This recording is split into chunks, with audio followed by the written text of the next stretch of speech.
যে ডাকসুর মাদকের আড্ডা ছিল, যে ডাকসু বেশ্যাখানা ছিল, সেটা ইসলামী ছাত্র শিবির পরিবর্তন করতে সক্ষম হয়েছে। আমরা রাজনীতি করি আল্লাহর সন্তুষ্টির জন্য, পরকালে নাজাতের জন্য।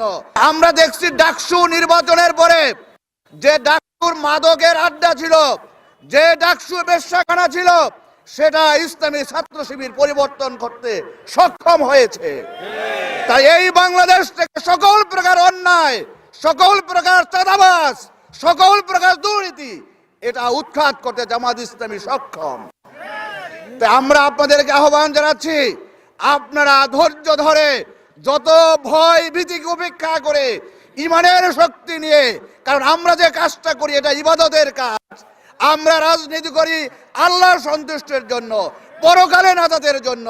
তাই আপনাদেরকে সেই ইমানের বলে বলিয়ান হয়ে সকল রক্ত চক্ষুকে উপেক্ষা করে আগামী দিনের ভোট কেন্দ্রে কোন রকম হই হাঙ্গামা করতে না পারে, এজন্য আপনাদেরকে সীসা ঢালা প্রাচীরের মতো ঐক্যবদ্ধ থাকতে হবে ইনশাআল্লাহ।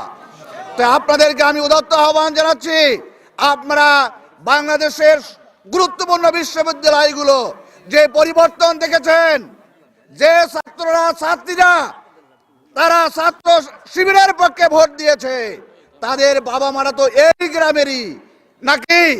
তাহলে তাদের বাবা মারা যদি এই গ্রামের হয়ে থাকে, তারা যদি ডাকসুতে জামাত ইসলামের ছাত্র শিবির ক্ষমতায় যেতে পারে, তাহলে আগামী দিনেও জামাত ইসলামী ক্ষমতায় যেতে পারে ইনশাআল্লাহ।